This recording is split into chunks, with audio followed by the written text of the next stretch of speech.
साथ संगत जी, प्यार से कहना धन निरंकार जी।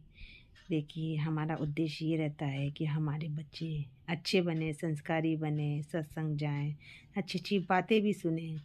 मगर हम सत्संग तो हम भी जा रहे हैं, मगर ये बात तो ध्यान हमें देनी है कि हम सत्संग जा रहे हैं तो तन से ही जा रहे हैं कि मन से भी जा रहे हैं।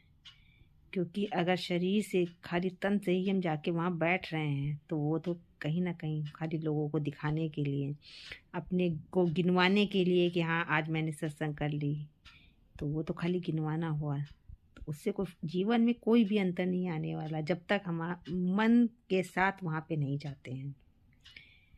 तन तो एक माध्यम है कि तन के माध्यम से हम वहाँ पहुँच गए। तन नहीं होता तो आप कैसे पहुँचते हैं? मगर अगर मन मेरा वहाँ सत्संग के बाद ख़त्म होने वाले कार्यक्रमों की में ही अटका हुआ है कि सत्संग ख़त्म होएगी तो हमको ये काम करना है, वो काम करना है, तरह तरह की बातें। हम वहाँ बैठे तो सत्संग सुनना है मगर मन तो हमारा इधर उधर ही है।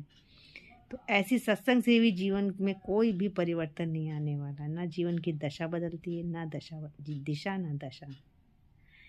क्योंकि जितनी देर भी अगर हम कोई भी विचार हमारे अंदर गया ही नहीं, हमने सुना ही नहीं, तो ऐसे सत्संग से कोई फ़ायदा नहीं है।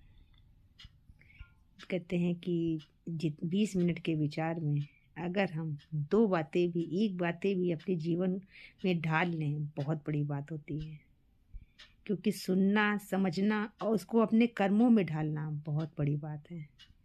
सुन तो दुनिया रही है, समझ भी रही है क्या सही है क्या गलत है, मगर अपने कर्मों में ढालना बहुत कम लोग करते हैं।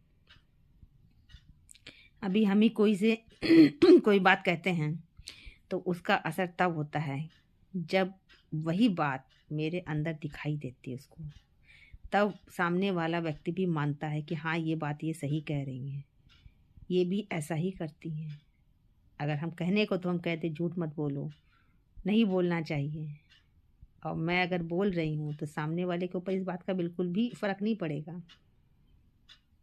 क्योंकि जो बात बोली जा रही है वो सबसे पहले स्वयं के ऊपर लागू होनी चाहिए। उन बातों का असर तब होता है जब हम उन बातों को अपने ऊपर लागू करते हैं। सामने वाले को भी इस बात का पता चलता है कि हाँ ये जो बोल रहा है इसके अंदर वो गुण है और ये बिल्कुल सही बात बोल रहा है, यही गुण हमें भी अपनाने चाहिए।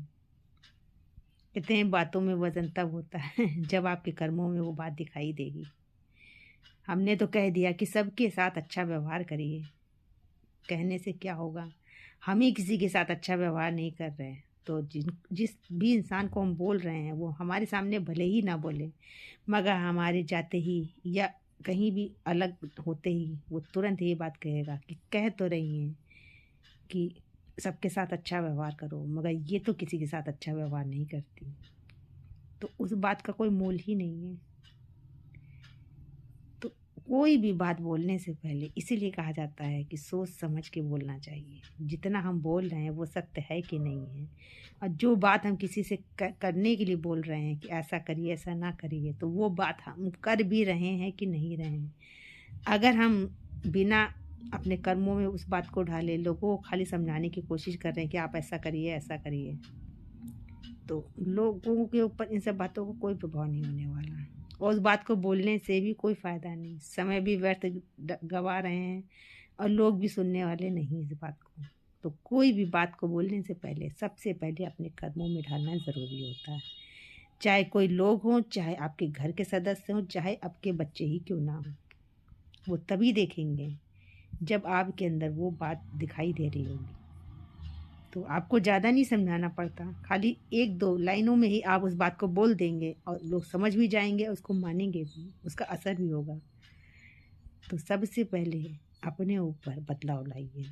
इसीलिए माता जी ने ये बात बोली कि दुनिया को सुधारने के बजाय सबसे पहले स्वयं को सुधारो।